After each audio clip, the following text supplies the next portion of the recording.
సంగారెడ్డి పటాన్చెరులో ఘోర రోడ్డు ప్రమాదం జరిగింది. నో పాన్ సమీపంలో డివైడర్ను స్కూటీ ఢీకొట్టింది. ఈ ప్రమాదంలో ఇద్దరు విద్యార్థులు మృతి చెందగా మరో విద్యార్థికి తీవ్ర గాయాలయ్యాయి. మరొకరికి తీవ్ర గాయాలు కావడంతో ఆసుపత్రికి తరలించి చికిత్స అందిస్తున్నారు. అయితే ఆ ముగ్గురు విద్యార్థులు సుల్తాన్పూర్లోని జేఎన్టీయూలో చదువుతున్నట్టుగా గుర్తించారు. ఏ పర్మిషన్ ఇస్తున్నావో అప్ టు 10 గంటల వరకు 12 గంటలకు బస్సులు ఉంటాయి. నీకు ఒక మాట చిన్నది అడగాలి. డౌట్ ఏ పర్మిషన్ ఇస్తున్నావో అప్ టు 10 గంటల వరకు 12 గంటలకు బస్సులు ఉంటాయి. నీకు ఒక మాట చిన్నది అడగాలి. డౌట్ ఏ పర్మిషన్. సంగారెడ్డి పటాన్చెరులో ఘోర రోడ్డు ప్రమాదం జరిగింది. నోపాన్ సమీపంలో డివైడర్ను స్కూటీ ఢీకొట్టింది. ఈ ప్రమాదంలో ఇద్దరు విద్యార్థులు మృతి చెందగా మరో విద్యార్థికి తీవ్ర గాయాలయ్యాయి. తీవ్ర గాయాలైన విద్యార్థిని ఆసుపత్రికి తరలించి చికిత్స అందిస్తున్నారు. ఆ ముగ్గురు విద్యార్థులు సుల్తాన్పూర్లోని జేఎన్టీయూలో చదువుతున్నట్టుగా గుర్తించారు.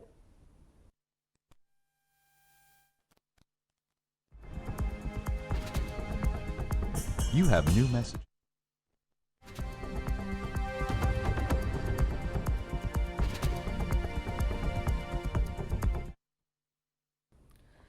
మొత్తానికి సంగారెడ్డి జిల్లా దగ్గరలో జరిగిన యాక్సిడెంట్లో ఇద్దరు మృతి చెందారు. స్పాట్లోనే ఒకరు ఆసుపత్రిలో చికిత్స పొందుతున్నారు. ఎలా ఉంది పరిస్థితి? మా ప్రతినిధి అబ్దుల్ బాసిత్ అడిగి తెలుసుకుందాం. అయితే బాసిత్, చెప్పండి, ఈ ప్రమాదానికి కారణాలు ఏమని తెలుస్తోంది? ఇక బ్రతికి ఉండి హాస్పిటల్లో చికిత్స పొందుతున్న విద్యార్థి పరిస్థితి ఎలా ఉంది? మౌనిక, నూతన సంవత్సర వేడుకల్లో విషాదం చేకూరింది.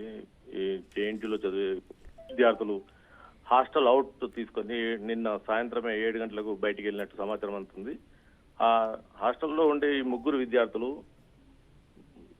పాటు ఇంకో 6 విద్యార్థులు రెగ్యులర్ గా హాస్టల్ కాలేజ్కి వెళ్లే విద్యార్థులు కూడా మొత్తం 9 మంది కలిసి సుల్తాన్పూర్ నుంచి పటాన్చెరు వైపు వచ్చి అక్కడ ప్యాలెస్ హోటల్లో భోజనం చేసి ఆ తర్వాత దుర్గం చెరువు చూడడానికి అక్కడికి వెళ్లారు. అక్కడ కాలేజ్ దుర్గం చెరువు గేట్ బంద్ ఉండడంతో తిరుగు ప్రయాణం పట్టారు. తెల్లవారుజామున 4:30-5 గంటల ప్రాంతంలో పటాన్చెరులోని నవాబాన్ సమీపంలో మంచు కుడు ఉండడంతో ఆ వెహికల్ మీద ఒక్కొక్క వెహికల్ మీద ముగ్గురు స్టూడెంట్స్ ప్రయాణించినట్టు తెలుస్తుంది మౌనిక. అదేవిధంగా ముగ్గురు విద్యార్థులు డివైడర్ ఢీకొట్టగానే ఇద్దరు అక్కడ స్పాట్లో చనిపోయారు. మరొక వంశీ అనేటానికి తీవ్ర గాయాలైనాయి. అతని ఆసుపత్రి తరలించారు మౌనిక. అయితే బాసిత్, ఇక్కడ డివైడర్ ని ఢీకొట్టే టైంలో ఏది అడ్డు రాకుండా కేవలం మంచు కారణంగానే డివైడర్ ని ఢీకొట్టారంటారా? లేదు, ఈ ముగ్గురు కలిసి 3 వాహనాల మీద 9 మంది విద్యార్థులు ఒకరు పోటీగా ఓవర్టేక్ చేసుకుంటూ వెళ్లే క్రమంలోనే ఈ ప్రమాదం జరిగినట్టు తెలుస్తుంది మౌనిక. అయితే స్కూటీ మీద ముగ్గురు విద్యార్థుల బాసిత్ ఉంది? అవును, ఒక్కొక్క స్కూటీ మీద ముగ్గురు, మొత్తం 9 మంది విద్యార్థులు ప్రయాణిస్తున్నట్టు తెలుస్తుంది మౌనిక. పోలీసులు చెప్పిన కథనం ప్రకారం కూడా వాళ్ళు పొద్దున్నే వాళ్ళు ఆ ప్రాంతంలో ఒకరిని పోటీగా వాళ్ళు వెళ్ళడం జరిగింది. అదే స్థాయిలో వాళ్ళు జరుగుతున్న క్రమంలోనే అక్కడ డివైడర్ ఢీకొట్టి చనిపోయినట్టు సమాచారం ఇచ్చారు మౌనిక.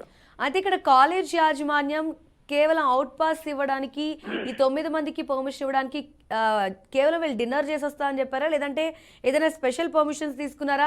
ఈ వైపు నుంచి పోలీసులు ఏమైనా ఇన్వెస్టిగేట్ చేస్తున్నారా? అంటే ప్రస్తుతం అయితే ప్రిన్సిపల్ కూడా ఆసుపత్రికి చేరుకోవడం జరిగింది మౌనిక. ప్రస్తుతం ఆ ప్రాంతం 3 విద్యార్థులు మాత్రమే హాస్టల్ ఉంటున్నారు. మిగతా 6 మంది విద్యార్థులు తమ కాలేజీకి వెళ్లే అవకాశం ఉందని చెప్పారు. ఈ 3 విద్యార్థులు కూడా మేము బయటికి వెళ్తున్నామని చెప్పి ఇంటికి వెళ్తామని చెప్పి పర్మిషన్ తీసుకోవడం జరిగిందని కూడా సమాచారం ఇస్తున్నారు మౌనిక. అయితే పోలీసులు ఎటువైపు నుంచి ఇన్వెస్టిగేషన్ చేస్తున్నారు బాసిత్? ప్రస్తుతం అయితే పటాన్చెరు పోలీసులు ఈ హాస్టల్ విద్యార్థులు అసలు ఎందుకు వెళ్లారు బయటికి, పర్మిషన్ ఇవ్వడానికి కారణాలు ఏంది, నిన్న నూతన సంవత్సర వేడుకల్లో వెళ్ళడానికి వెళ్ళారా, లేకపోతే ఇంకా వేరే ఏమైనా ఉద్దేశంతో బయటకు వచ్చారా అనే ఉద్దేశంలో కూడా పటాన్చెరు పోలీసులు దాని మీద విచారణ చేపట్టారు Mounika. Okay Basit, thank you. మొత్తానికైతే మాత్రం న్యూ ఇయర్ సందర్భంగా ఇలాంటి విషాద ఘటనలు న్యూ ఇయర్ రోజు చూడాల్సి వస్తోంది. ఎందుకంటే ఇక్కడ ఎంజాయ్మెంట్ ఒక పక్కనైతే ప్రాణాలు బలికూరుతుంది అనేసి చెప్పొచ్చు.